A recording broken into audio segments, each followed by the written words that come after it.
তো নমস্কার বন্ধুরা, এবারে আমরা ডিসকাস করব। আপনারা দেখতে পাচ্ছেন আমাদের সঙ্গে রয়েছে বিগত বছরের প্রশ্ন। তো আজকের প্রশ্ন হচ্ছে সিটেট পেপার 1। ঠিক আছে ভাই? তো পেপার 1 আমাদের যে 14 ডিসেম্বর 2024 এ এক্সাম হয়েছিল, তার পেপার 1 এর ল্যাঙ্গুয়েজ 2। তো পেপার 1 এর ল্যাঙ্গুয়েজ 2 তে কি প্রশ্ন এসেছিল? আ আমরা জানি যে ল্যাঙ্গুয়েজ 2 তে আমাদের প্যাসেজ থাকে 2 টা এবং প্যাডাগজি থাকে 15 নম্বর। তো ২ টা প্যাসেজ থেকে আমাদের 15 নম্বর আর প্যাডাগজি থেকে 15 নম্বর। সুতরাং সম্পূর্ণ প্রশ্ন আজকে আমরা সলভ করতে চলেছি। ২ টা প্যাসেজও আপনাদের সঙ্গে ডিসকাস করব এবং তার সঙ্গে আমরা এই প্যাডাগজিগুলোও আজকে আমরা একই ক্লাসে সলভ করব। তো ক্লাসটা একটু দীর্ঘ হতে পারে। আমরা একদম ধীরে আপনাদেরকে সবগুলা জিনিস বুঝিয়ে দেওয়ার চেষ্টা করব। তার আগে বলে রাখি, আপনারা যারা পেপার 2 দেবেন তারাও কিন্তু আজকের এই ক্লাসটা দেখবেন। যাদের ল্যাঙ্গুয়েজ 1 রয়েছে তারাও কিন্তু ক্লাসটা দেখবেন। কারণ প্যাসেজ মানেই প্যাসেজ ভাই। এখানে কোনো আপনারা ডিভাইড করবেন না। ঠিক আছে? প্যাসেজ মানেই হচ্ছে প্যাসেজ। কারণ এই প্যাসেজ আপনার পেপার 1 এও আসবে, পেপার 2 তেও আসবে। ল্যাঙ্গুয়েজ 1 এও আসবে, ল্যাঙ্গুয়েজ 2 তেও আসবে। সেম টু সেম আমরা যদি প্যাডাগজির কথা বলি, তাহলে সেম টপিক আপনাদের পেপার 1 এও আসবে, পেপার 2 তেও আসবে, ল্যাঙ্গুয়েজ 1 এও আসবে, ল্যাঙ্গুয়েজ 2 তেও আসবে। আমি কথাটা বারবার বলে রাখি। তবুও আপনারা সবাই দেখবেন। আর যারা ল্যাঙ্গুয়েজ 2 তে রয়েছেন আপনারা তো ডাইরেক্ট দেখে নিতে পারছেন যে কি প্রশ্ন আপনার পরীক্ষায় এসেছিল। তো এখানে দেখুন, প্রথমে একটা প্যাসেজ দেওয়া আছে। ঠিক আছে ভাই? প্রথমে একটা প্যাসেজ। তো এই প্যাসেজ থেকে আমরা আনসারগুলো সলভ, এই উড়িষ্যা থেকে আমাদের প্যাসেজটা শুরু হচ্ছে। তো এই প্যাসেজ আমরা প্রথমে কি করব? প্যাসেজগুলা পড়লাম না। আমরা সরাসরি চলে যাব প্যারাগ্রাফে। এখানে কি বলেছে দেখুন, আ এই যে বিশ্বল সাহেব কোন লাইব্রেরি থেকে বই আনে পড়তেন? এটা প্রথম প্রশ্ন। বিশ্বল সাহেব কোন লাইব্রেরি থেকে বই আনিয়ে পড়তেন? তো এটা কারেক্ট আনসার দেখুন, বড়জামদা, রাউরকেল্লা, আ মহুল সুখা না বড়বিল থেকে। তো আমরা প্যাসেজে একটু খোঁজাখুঁজি করব আপনাদেরকে সাথে নিয়ে, যে এই লাইব্রেরি নামক আমরা এই কিওয়ার্ড যেগুলো আছে সম্পূর্ণটা প্যাসেজ পড়ে আপনার সময় নষ্ট করবেন না। আপনি শুধু কিওয়ার্ডগুলা দেখুন। কিওয়ার্ডগুলা হচ্ছে আমাদের লাইব্রেরি। আমরা আপনাদের সঙ্গে কথা বলছি এবং লাইব্রেরি খোঁজার চেষ্টা করছি। ঠিক আছে ভাই? Library, yes library. এই দেখুন একদম লাস্ট লাইন লাইব্রেরি। তার মানে এখানে থাকবে। তিনি নাকি বড়বিলের বাংলা বইয়ের লাইব্রেরি থেকে বই আনিয়ে নিয়মিত পড়তেন। এই দেখুন আমরা পেয়ে গেছি কোন লাইব্রেরি থেকে? বড়বিলের লাইব্রেরি থেকে। বড়বিল, আমরা অপশনে বড়বিল ছিল, তাই তো ভাই? তো অপশনে বড়বিল ছিল, তো বড়বিল অপশন নাম্বার 4 এটা হয়ে গেল এই ক্ষেত্রে কারেক্ট আনসার। এবার দেখুন ১২২, নিচের স্টাফ ক্যান্টিন থেকে আ চা থেকে শুরু করে হুম, চা থেকে শুরু করে অন্যান্য খাবার-দাবারও সব বয়ে নিয়ে আসে চৌকিদার, ফলে ঠান্ডা হয়ে যায়। বাক্যটিকে যদি আমরা সাধু ভাষায় পরিবর্তন করি তাহলে কয়টা ক্রিয়ার পরিবর্তন ঘটবে? Question number ১২২।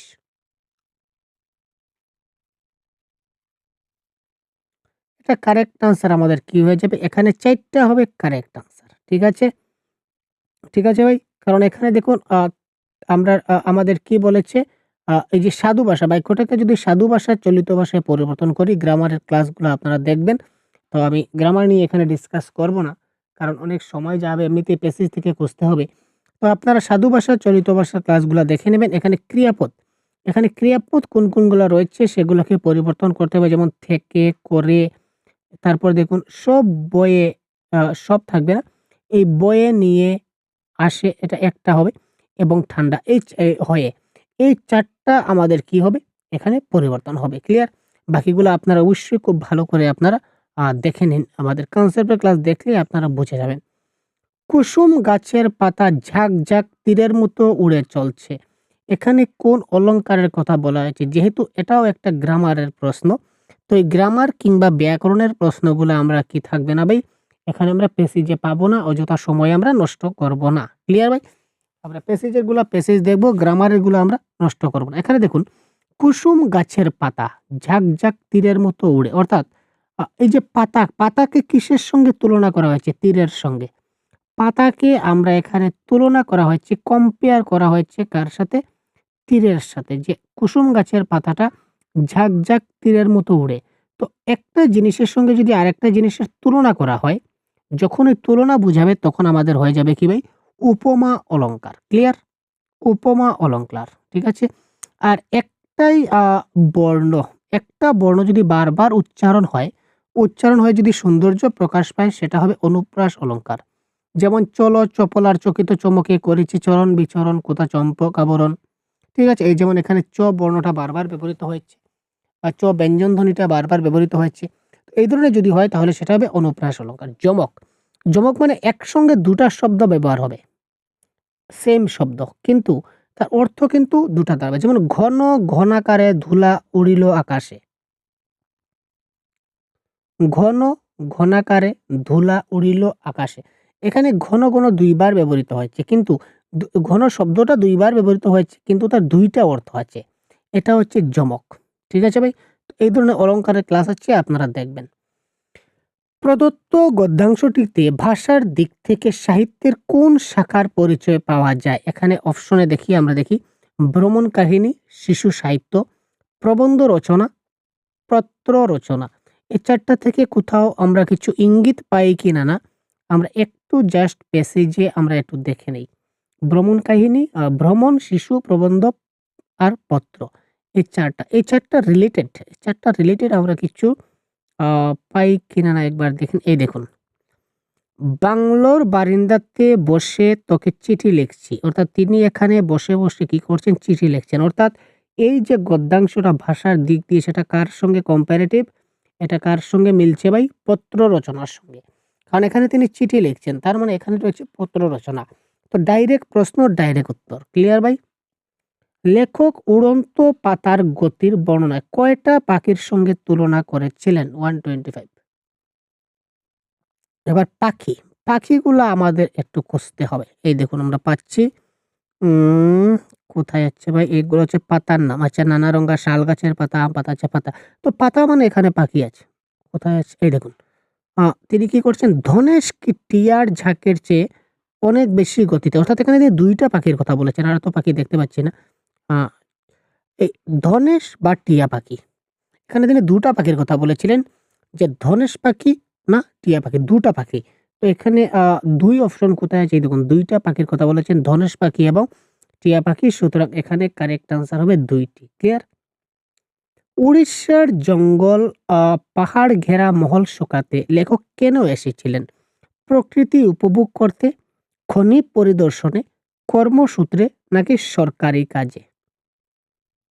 আমরা একটু প্যাসেজে যাই। উড়িষ্যার সুন্দরবন গভীর জঙ্গল, পাহাড় ঘেরা একটি জায়গার নাম হচ্ছে মহলসুকা। ঠিক আছে? তো এটা ১ম এই থাকবে। দেখি একটু। ম্যাঙ্গানিজ মাইনের জন্য বিখ্যাত উড়িষ্যার সুন্দরবন জেলা, এইগুলো রয়েছে ম্যাঙ্গানিজের। আচ্ছা, এখানে একটা খনি, একটা পদার্থ পেয়েছি। খনি। খনি আছে বৃষ্টিতে পাহাড় থেকে নেমে মাটি ধোয়া জল পাহাড়ি নদীতে। এখানে কিন্তু পাহাড়ের কথাও কিন্তু বলা হচ্ছে ভাই। আমরা একটু দেখতে হবে। লোহার খনি, খাদাং, পাহাড় ধুয়ে জলে আসা লাল রং। আ এই মহল শুকাতে এসেছি এপ্রিল মাসের মাঝামাঝি। কয়েকদিন হলো। এসেছি নিছক জঙ্গলের মধ্যে থাকবো বলে। ইয়েস ভাই। বড় ভালো লাগছে। জঙ্গলের মধ্যে সময় কাটালে তোদেরও ভালো লাগবে। কারণ প্রকৃতি যে আমাদের দ্বিতীয় মা, এটাই হচ্ছে কারেক্ট আনসার। কবি এখানে ডাইরেক্ট বলেছেন যে তিনি এখানে কিসের জন্য এসেছিলেন। ঠিক আছে? তিনি বলেছিলেন যে আমি এপ্রিল মাসের মাঝামাঝি সময় এখানে এসেছি। তার কারণ জঙ্গলের মধ্যে একাই থাকতে খুব ভালো লাগে।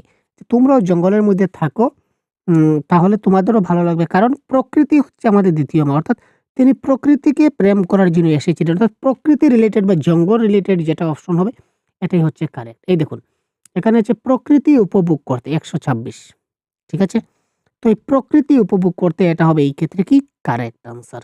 তো এই ধরনের প্যাসেজ গুলা দেখে, দেখে আপনাকে বুঝে, বুঝে আনসার গুলা করতে হবে। অনেক ২ টা প্যাসেজ আছে দেখাবো। সাথে থাকুন। তারপর পেডাগজি গুলো করব। একদম তাড়াহুড়া করবেন না।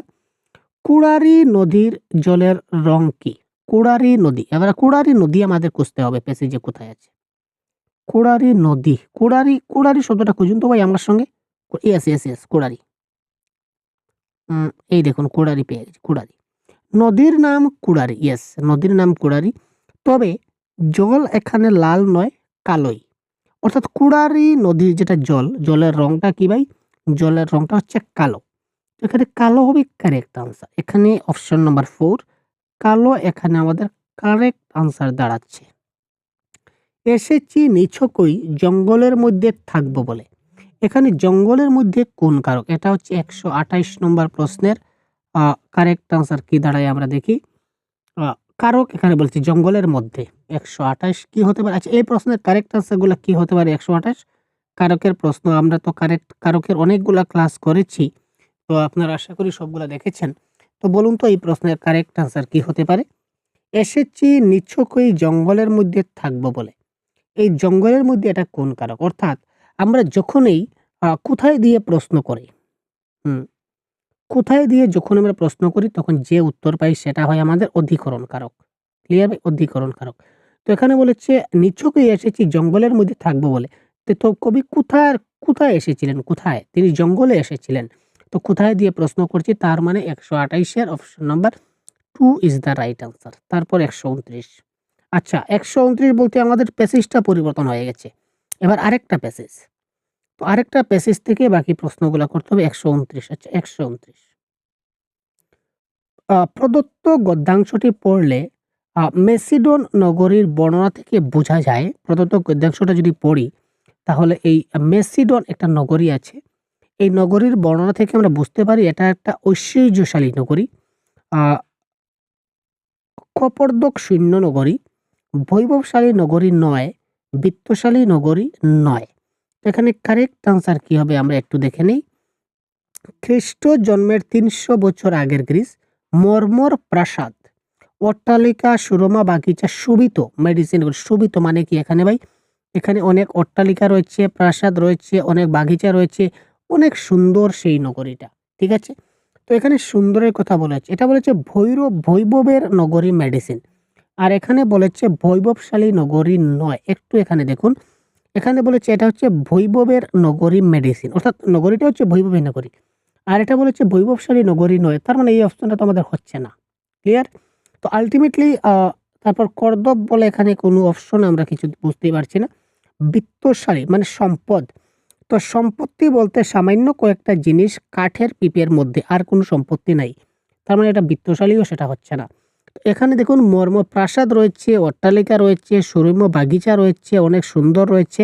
তার মানে এটা হচ্ছে কি ঐশ্বর্যশালী নগরী। ক্লিয়ার?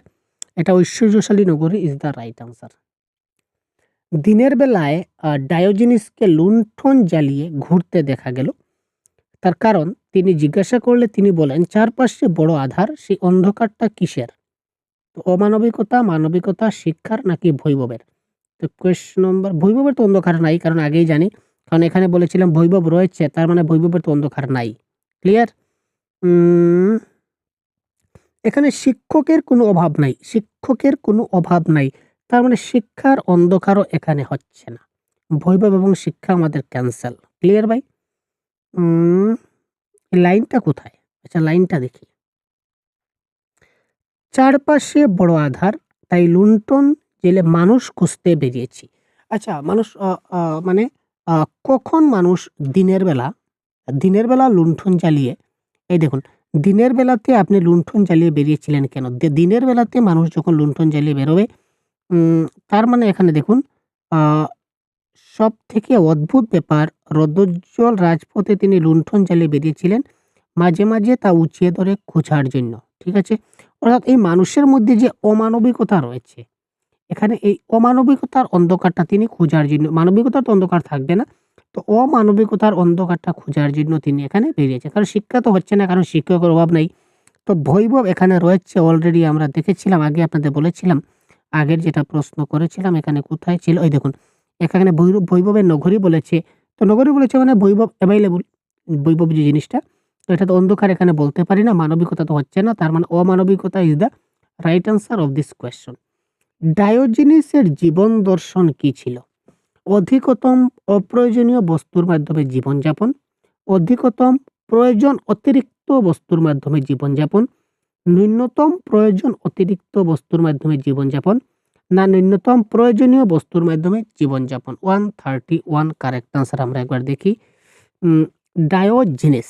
আচ্ছা, ডায়োজেনিস কোথায় আছে? Diogenes, Diogenes. তো ডায়োজেনিস তখন নিজের মনে মাটিতে একটা আঁক কষছিলেন। এরিস্টটল ছাত্রের ছায়া সেই আঁকের উপর পড়তেই ডায়োজেনিস তাকে বললেন, দয়া করে সরে যান। রাজপুরুষের ছায়া আমার আঁকের উপর না পড়াটাই ভালো। ঠিক আছে? তার মানে তিনি একদম সামান্যভাবে জীবনযাপন করতেন। ক্লিয়ার ভাই? তিনি একদম সামান্যভাবে জীবনযাপন করতেন। কি করে বুঝলাম? কারণ উনার কাছে যে এই যে ছবি আঁকার মতো যে কাগজ কলমের দরকার এটাও কিন্তু তার কাছে নাই। তিনি কি করেছিলেন? তিনি মাটিতে কিছু একটা অঙ্কন করেছিলেন। অঙ্কন করার জন্য কাগজ কলমের পেন্সিলের দরকার হয়। তার কাছে এই জিনিসটাও নাই। তার মানে তিনি কি করছেন এখানে? অপ্রয়োজনীয় বা প্রয়োজন অতিরিক্ত, কারণ প্রয়োজনের গুলো তো তিনি পাচ্ছেন না। তার মানে প্রয়োজন অতিরিক্ত কি করে হবে? তার মানে ন্যূনতম প্রয়োজনীয় বস্তুর মাধ্যমে তিনি জীবনযাপন করছেন। ক্লিয়ার? তারপর হচ্ছে 132 একটু জুম করে দিচ্ছি। এটা হচ্ছে রোদোজ্জ্বল। এটা সন্ধি বিচ্ছেদ করলে কি হবে? এটার মধ্যে ব থাকবে না। এই ২ নম্বরটার মধ্যে ব থাকবে না। বটা আমরা কেটে দেই। বটা কেটে দিলাম। এবার কারেক্ট আনসার কোনটা হবে? সন্ধি বিচ্ছেদ বলুন তো? ১৩২ খুব তাড়াতাড়ি কমেন্ট করুন আপনারা। কারণ এই ধরনের ছোট, ছোট প্রশ্নগুলা যখন আপনারা করবেন না তখন আপনারা নিজেরা বুঝতে পারবেন যে আপনাদের কতটা কারেক্ট হলো। ক্লিয়ার? তো আপনারা আশা করি কমেন্টে করেছেন। তো এই প্রশ্নের কারেক্ট আনসার হচ্ছে অপশন নাম্বার 3। সন্ধি বিচ্ছেদের অনেকগুলা ক্লাস দেওয়া আছে। যদি দেখে না থাকেন অবশ্যই দেখে নেবেন। আচ্ছা, এবার বলেছে দ্রাক্ষারস। তো দ্রাক্ষারস বলতে কি বোঝায়? অপশনে পেসিজে কোথাও আছে নাকি একটু দেখি তো আমরা। উম কোথাও সেখানে বিক্রি হচ্ছে দ্রাক্ষারস, কোথাও বা স্ফটিকের পানপাত্র থেকে শুরু করে চিতাবাঘের উজ্জ্বল চামড়ার মহার্ঘ শাল। তার মানে এখানে এই যে দ্রাক্ষারস শব্দের অর্থ দেওয়া নেই। তো দেওয়া নেই সেটা আমাদের জানতে হবে যে এটা ব্যাকরণের একটা অংশ চলে আসছে। তাই ব্যাকরণের প্রশ্নগুলো আমরা কিন্তু কখনো ভাই প্রেসিজে পাবো না। এই শব্দের অর্থগুলাও কিন্তু আমরা কিন্তু পাবো না। শব্দের অর্থগুলো আমাদের জানতে হবে। তো দ্রাক্ষারস এইটার শব্দের অর্থ কি? যদি আমরা বলি তাহলে কোয়েশ্চেন নম্বর 133 এটা কারেক্ট আনসার আমাদের দাঁড়াবে। আঙ্গুরের রস is the right answer of this question. জ্ঞান পিপাসু সেই ছাত্র একদিন তার ভৃত্য ও রক্ষিকুল পরিবৃত হয়ে হাজির হলেন সেই খেপাটে শিক্ষকের কাছে। নিচের কোন ৩টি শব্দ বাক্যটিতে বিশেষণ রূপে প্রযুক্ত হয়েছে? মানে এখানে ৩টা আছে, এখানে ৩টা, এখানে ৩টা, এখানে ৩টা। অর্থাৎ কোন ৩টা বিশেষণ? কোন ৩টা বিশেষণ? বিশেষণ মানে বুঝতে পারছেন তো ভাই? বিশেষ্য, বিশেষণ, সর্বনাম, অব্যয়, ক্রিয়া। আমি বারবার বলি কনসেপ্টগুলা ক্লিয়ার করুন। এবার দেখলেন তো কাজে আসলো কিনা আসলো না। তো এই ধরনের কনসেপ্টগুলা যদি আপনি ক্লিয়ার না করেন প্রত্যেকটা টপিকে তাহলে কিন্তু হবে না। এবং প্রত্যেকটা টপিকের ক্লাস আমরা প্রতিদিন দিচ্ছি। আপনারা দেখতে পাচ্ছেন। ঠিক আছে? যারা আমাদের পেইড কোর্সে আছেন আপনারা অবশ্যই সব পেয়ে গেছেন। যদি কোনো টপিক আপনারা পেয়ে না থাকেন আমাকে খুব শিগগিরই জানাবেন। কোথায় আছে আমি দেখিয়ে দেব। সবগুলো আমাদের অ্যাপে রয়েছে। ক্লিয়ার ভাই? যদি কোনো টপিক পেয়ে না থাকেন আ গ্রামারের বলুন, প্যাডাগজির বলুন তাহলে অবশ্যই আমাদের জানান। আমরা সঙ্গে, সঙ্গে আপনাদেরকে দেওয়ার চেষ্টা করব। আমাদের অ্যাপে সবগুলো এভেইলেবল রয়েছে। আচ্ছা, এখানে ছাত্র, ছাত্র কিন্তু বিশেষণ না। ছাত্র হচ্ছে একটা বিশেষ্য।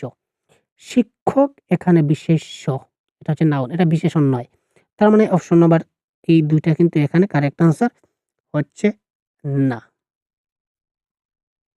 এবার এখানে আবার শিক্ষক। এই শিক্ষকটাও কিন্তু আমাদের কি বিশেষ্য বা নাউন। তো এটাও কিন্তু বিশেষণ না। তার মানে option number 1 is the right answer. জ্ঞান পিপাসু, পরিবৃত এবং খেপাটে। এই ৩ টা হচ্ছে আমাদের কি বিশেষণ। ক্লিয়ার? আলেকজান্ডার সম্পর্কে নিচের কোন বিবৃতিটা সত্য নয়? যদি আমরা একটু প্যাসেজ যদি আমরা পড়ি আ কোয়েশ্চন নাম্বার 135 আ এটা আমরা দেখি। আ তিনি ছিলেন অ্যারিস্টটলের প্রিয় শিষ্য। এটা কি সত্য? হ্যাঁ, অ্যারিস্টটলের প্রিয় শিষ্য তিনি। ঠিক আছে? এটা তো সত্য। এটা সত্য আমাদের মানতে হবে। ঠিক আছে ভাই। তারপরের অপশনগুলো আমরা একটু প্যাসেজে খুঁজে নেই। আ তিনি ছিলেন ২য় সম্রাট ফিলিপের পুত্র। ইয়েস, তিনি ২য় সম্রাট ফিলিপের পুত্র আলেকজান্ডার। এটাও ঠিক, এটাও কারেক্ট। ক্লিয়ার? এটাও এখানে বলেছে নিচের কোনটা সত্য নয় এটা আমরা দেখব। ঠিক আছে? 135 ডায়োনিসিয়াস অভিজাত আলেকজান্ডারকে শিক্ষাদানে অনাগ্রহী ছিলেন। ইয়েস, তিনি শিক্ষাদান তিনি নিতে চাইছিলেন না। কারণ যখনই তিনি এসেছিলেন তখন বলেছেন যে, "দয়া করে সরে যান।" তার মানে তিনি শিক্ষা নিতে রাজি নয়। তার মানে এটাও ক্যানসেল। এটাও ঠিক আছে? এটাও সত্য ছিল। ঠিক আছে? এটাও সত্য। তো এখানে বলছে নিচের কোনটা সত্য নয়? তার মানে অপশন নাম্বার ২-৩ টা অপশন যেহেতু সত্য পেয়ে গেছি। আলেকজান্ডার একাই হাজির ছিলেন খেপাটে শিক্ষকের না, তিনি একা ছিলেন না, তার সঙ্গে তার শিষ্যও ছিল।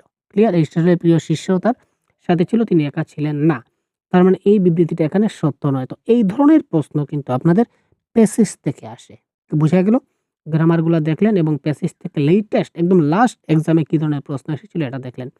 এবার আমরা দেখব প্যাডাগজি। তো প্যাডাগজি ১৩৭ থেকে ১৫০ প্রশ্নগুলো আমরা এবার দেখব। এখানে বলেছে নিচের কোনটি মূল্যায়ন প্রসঙ্গে সত্য নয়? অর্থাৎ এভালুয়েশন যেটা বলা হয়, এভালুয়েশন প্রসঙ্গে নিচের কোনটা সত্য নয়? অপশনগুলো আমরা দেখি এখানে আছে। এটি ছাত্রদের বিকাশের গতি মূল্যায়ন করে। এটি কেবলমাত্র শিক্ষকের দ্বারাই করা সম্ভব। এটি ছাত্রদের উন্নতিতে একটি সামগ্রিক দৃষ্টি। এটি ছাত্রদের দক্ষতা প্রদর্শনের ঠোস প্রমাণ প্রদান করে। এখানে বলেছে which is not correct about evaluation তো অ্যাসেসমেন্ট। তো অ্যাসেসমেন্ট বলুন বা এভালুয়েশন বলুন, নিচের কোনটা সত্য নয় এটা আমাদের বলতে হবে। ঠিক আছে? তো এটার কারেক্ট আনসার কি দাঁড়াবে? নিচের কোনটা সত্য নয়। আমি প্রত্যেকটা ক্লাসে আপনাদের একটা কথা বলে থাকি, তো যেখানেই অনলি দেখবেন, কেবলমাত্র দেখবেন বা টিচার সেন্ট্রিক দেখবেন। ঠিক আছে? টিচার সেন্ট্রিক বলুন, অনলি বলুন, এই শব্দগুলো আমরা যখনই দেখব এগুলো হচ্ছে নেগেটিভ, এগুলা সত্য নয়। তার মানে এখানে অপশন নাম্বার 2 টা হচ্ছে কেবলমাত্র, এটা সত্য নয়, এটা হচ্ছে নেগেটিভ আনসার। শিক্ষকের দ্বারাই সম্ভব মানে শিক্ষক কেন্দ্রিক মানে টিচার সেন্ট্রিক অ্যাপ্রোচ, তার মানে এটা কখনো সত্য হতে পারে না। প্রশ্নে বলেছে নিচের কোনটা সত্য নয়, তার মানে option number 2 is the right answer of this question. তারপর হচ্ছে কোয়েশ্চন নাম্বার 137 এ কি বলেছে আমরা দেখি। কিভাবে কারেক্ট আনসার বলুন তো? শিকনের ফাঁকগুলিকে খুঁজে নিতে ভ্রান্তি বিশ্লেষণ একটি গুরুত্বপূর্ণ পর্যায়। কারণ ভ্রান্তিগুলি শিক্ষার্থীর উপলব্ধির অভাবকে সূচিত করে। ভ্রান্তিগুলি ধারণার বিকাশ ও উৎসাহ প্রদর্শিত করে। শিক্ষার্থীর নির্বুদ্ধিতামূলক আচরণের জন্য অধিকাংশ ভ্রান্তের সৃষ্টি হয়। শিক্ষার্থীরা কখনো নির্বুদ্ধিতা হয় না, শিক্ষার্থীদের বুদ্ধি থাকে, তার মানে এটা কারেক্ট আনসার হচ্ছে না। প্রথমেই কাটলাম। আর ভুল দ্বারা বিকাশ হয় না। আমরা শিশুদের ভুল করার জন্য উৎসাহিত করি যে তোমরা ভুল করো, ভুল করো। না ভাই, ভুল করার জন্য কিন্তু আমরা উৎসাহ করি না। হয়তো কোনো বাই মিস্টেক যদি তার ভুল হয়ে যায়, তবে তাকে আমরা শাস্তি দেই না বা বকাবকি করি না বা তাকে মানসিকভাবে মানে হ্যারাসমেন্ট করি না। যে ভুল যদি হয়ে যায় কোনো কারণবশত, কিন্তু আমরা তাকে তার জন্য বলব না যে তুমি সদা সর্বদা জেনে শুনে ভুল করতে থাকো। আরে ভাই, তুমি জেনে শুনে ভুল করো সেটাকে কখনো বলবো? তার মানে এটাও কিন্তু হচ্ছে না। ঠিক আছে? এটা গুরুত্বপূর্ণ পর্যায় নয়। ভ্রান্তিগুলি শিক্ষার্থীর উপলব্ধির অভাবকে সূচিত করে। শিক্ষার্থীরা উপলব্ধির অভাবকে সূচিত করে না। শিক্ষার্থীরা কোনো কারণবশত সে জানে কিন্তু জানতে গিয়ে বলতে গিয়ে ভুল হচ্ছে। যদি সে কোনো কিছু নাই জানে, একটা বিষয়ে যদি আপনার কোনো উপলব্ধি নাই থাকে তাহলে আপনি কি কিছু বলতে পারবেন? আপনি কিছু বলতেও পারবেন না, এখানে আপনার ভুলও হবে না। তার মানে এটাও কারেক্ট আনসার হচ্ছে না। Ultimately option number 4 is the right answer. শিক্ষার্থীর মন এবং শিখন পর্যায়ের মধ্যে ভ্রান্তি হলো একটা জামেলা। তার মানে হচ্ছে শিক্ষার্থীর মন এবং শিখন যেটা পর্যায়, এই শিখন পর্যায়টা শিখন চলাকালীন সময় শিখতে, শিখতে হঠাৎ তার মধ্য থেকে কোনো এক সময় ভুল হয়ে যেতে পারে। That is the funda. Option 4 is the right answer. Stephen Krashen. Stephen ক্রাশনের নিয়ন্ত্রণমূলক যেটা তথ্য প্রকল্প প্রসঙ্গে নিচের কোনটি সত্য নয়? স্টিফেন ক্রাশন 138 কি হবে কারেক্ট আনসার? স্টিফেন ক্রাশন যে তথ্যটা দিয়েছিলেন আ তা নিচের কোনটা সত্য নয়? 138 যা অর্জিত হয় সেটি যা শেখা হয় তা নিয়ন্ত্রণের সহায়ক। শিক্ষার্থীরাই কেবল নিয়ন্ত্রণ করতে পারে যদি তার কাছে যথেষ্ট সময় এবং নিয়ম সম্পর্কে যথেষ্ট জ্ঞান থাকে। এটা তিনি বলেছিলেন। শিক্ষার্থীরাই নিয়ন্ত্রণের অধিকারী। যদি তার কাছে সময় থাকে এবং নিয়ম সম্পর্কে জ্ঞান থাকে তাহলে সে যেকোনো জিনিস নিয়ন্ত্রণ করতে পারে। এটি দ্বিতীয় ভাষা অর্জনের প্রসঙ্গে ব্যবহৃত হয়, এটাও কারেক্ট। এটি অর্জন এবং শিখনের মধ্যবর্তী সম্পর্কের উপর নির্ভরশীল, এটাও কারেক্ট।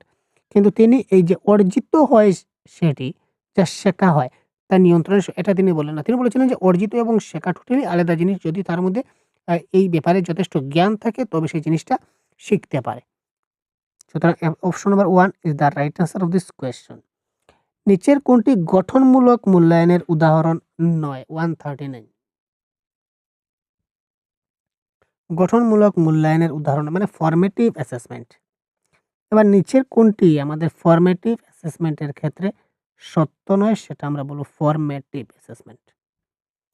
কিছু সময় ধরে ছড়িয়ে থাকা উপলব্ধিমূলক লিখিত পরীক্ষা এবং অন্যান্য কিছু কার্যের সম্মিলন। সমগ্র শিক্ষাবর্ষে ক্ষুদ্র পরীক্ষা থেকে সহপাঠী পুনর্বিচার পর্যন্ত বিস্তৃত মূল্যায়ন পদ্ধতি অর্থাৎ ছোট বড় সব ধরনের পরীক্ষা। সমগ্র শিক্ষাবর্ষে মৌখিক, লিখিত কার্য, চরিত্র, অভিনয় ইত্যাদি সারণী। শিক্ষাবর্ষের অন্তে একটা পরীক্ষা। ইয়েস, এটা হচ্ছে সামেটিভ অ্যাসেসমেন্ট। শিক্ষাবর্ষের একদম শেষে যেটা আমরা একটা পরীক্ষা নেই, এটাকে বলা হয় সামেটিভ অ্যাসেসমেন্ট। এটা কিন্তু ফর্মেটিভ অ্যাসেসমেন্ট নয়, এটা গঠনমূলক মূল্যায়ন নয়, এটা হচ্ছে সার্বিক মূল্যায়ন। তো তার মানে এটা গঠনমূলক মূল্যায়ন নয়। সুতরাং option number 4 is the right answer of this question.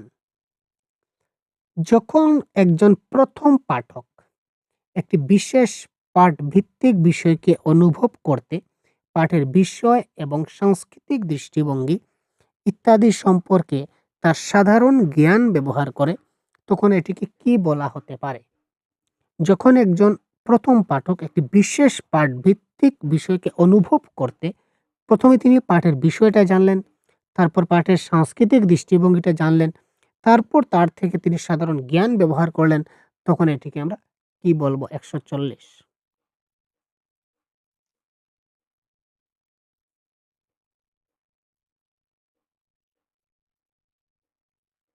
এখানে ডাবল অপশনগুলা হয়ে গেছে।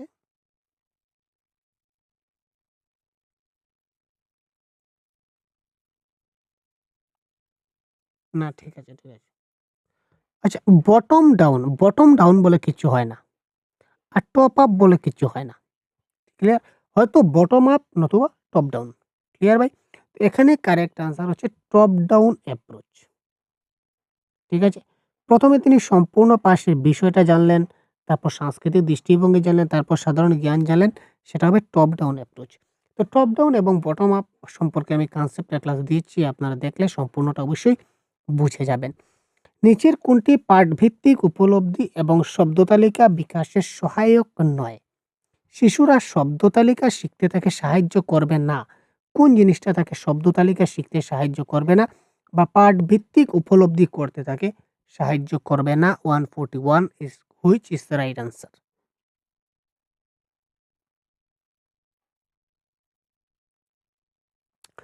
বর্ণমালা চার্টে সে শুধু বর্ণ শিখবে, শব্দ শিখতে পারবে না। Very clear. বর্ণমালা চার্টে সে শুধু বর্ণ শিখবে, সে শব্দ তালিকাও পাবে না এবং একটা পাঠের উপলব্ধি পাবে না। একটা বিষয় সম্পর্কে যদি তাকে একটা মানচিত্র দেওয়া যায়, তো এই বিষয় সম্পর্কে অর্থাৎ এই পাঠ সম্বন্ধে সে উপলব্ধি করতে পারবে, এই পাঠের বিভিন্ন শব্দ সম্পর্কে জানতে পারবে। চিত্র অভিধান, চিত্র ডিকশনারি, পিক্টোরিয়াল ডিকশনারি থেকেও সে কী করবে? চিত্র দেখে অনেকগুলা শব্দ জানতে পারবে। শব্দ মানচিত্র দিয়ে শব্দ জানতে পারবে, কিন্তু বর্ণমালা দিয়ে সে শুধু বর্ণটা শিখতে পারবে, সে শব্দও পারবে না এবং পাঠভিত্তিক উপলব্ধিও পারবে না।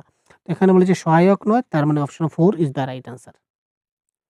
দুইটা গুরুত্বপূর্ণ মূল্যায়ন প্রসঙ্গে নিচের কোন বিবৃতিটা সত্য? এখানে গঠনমূলক মূল্যায়ন এবং সামগ্রিক মূল্যায়ন, এই দুটার সম্বন্ধে নিচের কোন বিবৃতিটা সত্য বলেছে? দুটি গুরুত্বপূর্ণ মূল্যায়নের প্রসঙ্গে কোন বিবৃতিটা সত্য? 142। শিখন স্তরের মাধ্যমে গঠনমূলক মূল্যায়ন লাগাতার চলতে থাকে। ইয়েস, গঠনমূলক মূল্যায়নটা হচ্ছে কন্টিনিউয়াস প্রসেস। ঠিক আছে? গঠনমূলক মূল্যায়ন যেটা, এটা লাগাতার প্রসেস মানে কন্টিনিউয়াস প্রসেস। এটা কি হয়? এটা সবসময় কি থাকে ভাই? এটা সবসময় চলতে থাকে, কন্টিনিউয়াস প্রসেস। তো গঠনমূলক মূল্যায়ন বা ফর্মেটিভ অ্যাসেসমেন্ট এটা কি হবে? সবসময় চলতে থাকবে। তার মানে এটাই হচ্ছে সত্য। আর আমরা বাকি আমরা দেখতে যাচ্ছি না। কোয়েশ্চন নম্বর 43। নিচের কোনটি সর্বার্থ সাধক শ্রেণী গঠনের সহায়ক নয়? শ্রেণী গঠনের সহায়ক নয় সর্বার্থ সাধক। এটা কোয়েশ্চন নম্বর 143। কিছু ছাত্রকে শ্রেণীর মনিটর বানানো এটা সহায়ক নয়, কারণ কিছু ছাত্রকে যদি মনিটর বানিয়ে দিই, তার মানে বাকি ছাত্রদের মধ্যে কি হবে? একটা বিভেদ সৃষ্টি হয়ে যাবে যে দেখো, স্যার রহিমকে ভালোবাসলেন, কিন্তু রাহুলকে তিনি ভালোবাসলেন না। রহিমকে তিনি বানিয়ে দিলেন মনিটর, আর রাহুলকে বানালেন না। তো রাহুলের মনে দুঃখ আসবে যে আমাকে স্যার বানালেন না। আমাদের উদ্দেশ্য হচ্ছে সবাইকে সমানভাবে শিক্ষা দান করব, যেটা বলেছিল আমাদের ইনক্লুসিভ এডুকেশনে, দলভিত্তিক কার্যপ্রদান মানে সবাই দলগতভাবে কাজ করবে, সবাই অংশগ্রহণ করবে। সহপাঠীদের মধ্যে পারস্পরিক ক্রিয়া প্রতিক্রিয়া ফিডব্যাক, সবাই একসঙ্গে একে অন্যের সঙ্গে কথাবার্তা বলে শিখবে। বহুভাষিক আবেদন মাল্টিল্যাঙ্গুয়াল প্রসেস আমাদের করতে হবে, এটা শ্রেণী গঠনে সহায়ক হবে। কিন্তু কিছু ছাত্রকে মনিটর বানালে বাকি ছাত্রদের সঙ্গে আমার কি হবে, হিংসাত্মক করা হবে। বাকি ছাত্ররা বলবে যে স্যার ওনাকে ভালোবাসলেন, আমাকে ভালোবাসলেন না। তো ছাত্রদের মধ্যে সেটা ব্যাড ইমপ্যাক্ট পড়বে। সুতরাং এখানে সহায়ক নয় হচ্ছে অপশন নম্বর 2। যে শিশুরা পঠনে এবং লিখনে PK B এবং 6কে 9 মনে করে, সেটা যে ভুল লক্ষ্য করা যায় সেটাকে আমরা কি বলতে পারি? বস্তুর নাম মনে রাখার অক্ষমতা, পড়ার অসুবিধা, তোতলামো নাকি বাক শক্তির লোভ? এটা তো ভাই দেখা মাত্র কারেক্ট আনসার হওয়া চাই আপনাদের সবার। 144 144 প্রশ্নটা এমনভাবে দিচ্ছে দেখুন আপনারা কনফিউশন হয়ে যাবেন। কিন্তু অপশন দেখা মাত্র কিন্তু আপনারা ক্লিয়ার হয়ে যাবেন। প্রশ্ন দেখলে আপনারা কনফিউশন, কারণ পঠন এবং লিখন দুটা বলেছে। তো আমরা কি বলেছিলাম? পঠন মানে রিডিং। তো রিডিং মানে কি স্যার? রিডিং মানে হচ্ছে ডিসলেক্সিয়া। এখানে হচ্ছে রাইটিং। তো রাইটিং মানে আপনি কি বলেছিলেন স্যার? ইয়েস, রাইটিং মানে আমি বলেছিলাম ডিসগ্রাফিয়া। তার মানে এখানে ডিসলেক্সিয়া এবং ডিসগ্রাফিয়া দুটোই কারেক্ট আনসার। কিন্তু এখানে ডিসগ্রাফিয়া কিন্তু কোনো অপশনে নাই। এখানে রয়েছে শুধু ডিসলেক্সিয়া। তার মানে এখানে ডিসলেক্সিয়া হবে এই ক্ষেত্রে কি কারেক্ট আনসার। দেখলেন? দেখা মাত্র কারেক্ট আনসার। প্রাথমিক আন্তর্ব্যক্তিক সংযোগকারী দক্ষতা কাহাকে বলা হয় বা কি নামে পরিচিত? প্রাথমিক অন্তর্ব্যক্তিক সংযোগকারী দক্ষতা, এটাকে বলা হয় BICS। আমরা গতদিন বলেছিলাম, ঠিক আছে? BICS, দুঃখিত, BICS, basic interpersonal communication skill. আমরা গতদিন ডিসকাস করেছিলাম আমাদের অ্যাপে। তো এই যে প্রাথমিক আন্তর্ব্যক্তিক সংযোগকারী দক্ষতাটা কি নামে পরিচিত? 140, এটা হচ্ছে একটা ইনফর্মাল ল্যাঙ্গুয়েজ এবং আমরা দৈনন্দিন কাজে যে ভাষাগুলা ব্যবহার করি এখানে কিন্তু BICS প্রযুক্ত হয় 145। তার মানে এখানে 145 এর কারেক্ট আনসার অপশন নম্বরে প্রতিদিন সংযোগ সাধনের ভাষা। প্রতিদিন আমরা যে কমিউনিকেশন করি, দোকানে গিয়ে যে জিনিসপত্র কিনি, প্রতিদিন যে ভাষাগুলা ব্যবহার করি, ঠিক আছে? সামাজিক মেলবন্ধনের জন্য বন্ধু-বান্ধবের সাথে কথাবার্তা বলি, সেগুলো হচ্ছে BICS। যারা আপনারা আমার এই কনসেপ্টের ক্লাসটা দেখেছিলেন 100% গ্যারান্টি এই প্রশ্নের আনসার দিতে পারবেন। আমি যে শর্ট ট্রিক দিয়েছিলাম, শর্ট ট্রিক্স সেখানে লেখা ছিল যে ডেইলি স্পিকিং বা এই ধরনের একটা অপশন ছিল যে ডেইলি টক। যে আমরা প্রতিদিন যাব, এই ধরুন ডেইলি মানে এখানে প্রতিদিন আছে। তো ডাইরেক্ট প্রশ্ন, ডাইরেক্ট উত্তর, এই ধরনের ট্রিক আমরা দিয়ে থাকি আপনাদের। ক্লিয়ার ভাই? যারা আমাদের অ্যাপের ক্লাসটা দেখেছিলেন 100% আপনারা কারেক্ট আনসার করতে পারছেন। একজন শিক্ষিকা হিন্দিভাষী ছাত্রদেরকে দ্বিতীয় ভাষা হিসাবে ইংরেজি শেখানোর সময় তাদের সহজবোধ্য নিয়মগুলি না মেনে প্রসঙ্গ এবং সুযোগ প্রদান করেন যা তাদের ইংরেজির সংক্ষিপ্ত বার্তালাপে ব্যস্ত রাখে। তিনি তাদের সামনে উদাহরণ উপস্থাপিত করেন যা সংলাপে ব্যবহার করে ধীরে ধীরে তা শিক্ষিকার সাহায্য নিয়ে শিশুরা নিয়মগুলি শিখতে থাকে। কোন আদর্শ এবং আবেদন শিক্ষিকা অনুসরণ করছে বলে মনে হয়? 146। এটা হচ্ছে সংযোগকারী। ডাইরেক্ট তো এখানে হচ্ছে না, কারণ ডাইরেক্টের মাতৃভাষার অনুপ্রবেশ নিষিদ্ধ। কিন্তু এখানে এই ধরনের কোনো কিছু বলা হয় নাই। শ্রাব্য ভাষিক পদ্ধতি বলে কিছু নাই এখানে, এই রিলেটেড কিছু নাই। এবং ট্রান্সলেশন মেথড দেখতে পাচ্ছি না। ডাইরেক্ট তিনি কি করছেন এখানে? সংযোগকারী পদ্ধতি একটার সঙ্গে আরেকটা তিনি কানেক্ট করছেন। 147, নিচের কোনটি সংযোগকারী আবেদনের বৈশিষ্ট্য নয়? সংযোগকারী আবেদনের বৈশিষ্ট্য নয়। 147, সংযোগকারী মানে সহজবোধ্য শিক্ষণের পরিবর্তে ব্যাকরণের নিয়ম অনুসন্ধান করা, ঠিক আছে? ব্যাকরণ নিয়ম খুঁজে, অর্থাৎ উদাহরণ থেকে ব্যাকরণ নিয়ম খুঁজে বের করা, মানলাম। সংযোগকারী যোগ্যতার বিকাশ, ভাষার প্রাসঙ্গিক ব্যবহার, কিন্তু ক্রিয়ার চাইতে গঠনে অধিক গুরুত্ব প্রদান না, এটা সত্য না। যেহেতু ব্যাকরণের নিয়ম খুঁজবে তো ব্যাকরণের মধ্যে তো ক্রিয়া আছে ভাই, তো ক্রিয়াপদকে তো অধিক গুরুত্ব দিতে হবে। একটু জানুন, এখানে দেখুন সহজবোধ্য শিক্ষণের পরিবর্তে ব্যাকরণের নিয়ম অনুসন্ধান করতে হবে। তার মানে ব্যাকরণে ফোকাস দেওয়া হচ্ছে বেশি। তো ব্যাকরণ মানে কি? গ্রামার। তো গ্রামার হচ্ছে ক্রিয়াপদ, যেটা ক্রিয়াপদ হচ্ছে ভার্ব, এটা গ্রামারের একটা অংশ। এখানে বলেছে ক্রিয়ার চাইতে গঠনে বেশি গুরুত্ব দেবে না, আগে ক্রিয়াতে বেশি গুরুত্ব দেবে তারপর গঠন দেবে, কারণ গ্রামারে তো বেশি ফোকাস করতে হবে। তার মানে এটাই এই ক্ষেত্রে সত্য নয়। প্রশ্নের মধ্যেই আনসারগুলো লুকিয়ে থাকে যদি আপনারা এবং আমরা যদি খুঁজে বের করতে পারি। গল্পের কোন শৈলীটি বহুভাষিকতা এবং সাংস্কৃতিকতা প্রসারের জন্য সর্বাধিক উপযোগ্য? 148। ঠিক আছে, বহুভাষিকতা, বিজ্ঞান প্রকল্প, দীর্ঘ কাহিনী। আচ্ছা, এখানে আমরা বহু মাল্টিল্যাঙ্গুয়ালিজম শেখাচ্ছি, এখানে বিজ্ঞান সায়েন্স আনবো না। লং স্টোরি যদি তাদেরকে শেখাই তাহলে তারা মনে রাখতে পারবে না।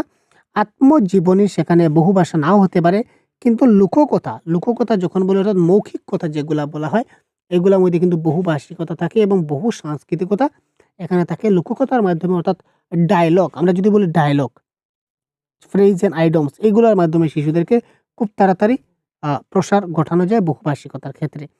নিচের কোনটি শিশু সাহিত্যের আকাঙ্ক্ষিত বৈশিষ্ট্য নয়? শিশু সাহিত্যের আকাঙ্ক্ষিত বৈশিষ্ট্যটা নয় শিশু সাহিত্যের। Question number 49। শিশু সাহিত্য একদম ছোট যা শিশুরা একদম ছোট শিশুরা কি নৈতিক মূল্য সম্বন্ধে বুঝবে? না, বুঝবে না। তার মানে এটাই হচ্ছে কারেক্ট আনসার। শিশু সাহিত্যের মধ্যে কি থাকে স্যার? বড় সাইজের ফন্ট থাকে, পরিচিত শব্দ থাকে, মানলাম। আকর্ষণীয় অনেক চিত্র থাকে, পশু চরিত্র থাকে, থাকতে পারে। বাঘের, যদি টাইগার, টি ফর টাইগার যদি বলে যে টি ফর টাইগার, তাহলে টাইগারের ছবি থাকতে পারে। এল ফর লায়ন যদি দেয় তাহলে সিংহের ছবি থাকতে পারে। কিন্তু এই ছোট্ট বাচ্চারা, ছোট্ট শিশুরা যারা ক্লাস 1-এ রয়েছে বা তার চেয়েতেও নিচে রয়েছে, যেটাকে আমরা কেজি পাল্লা বলে থাকি, কেজি 1, কেজি 2, এলকেজি, ইউকেজি যদি বলি, তাহলে তারা কি নৈতিক মূল্য সম্বন্ধে তারা কি বুঝবে? মোটেই বুঝবে না। তার মানে এখানে বৈশিষ্ট্য নয় is the right answer, option number 4। আজকের এই প্রশ্নটা দেখি। Question number 150।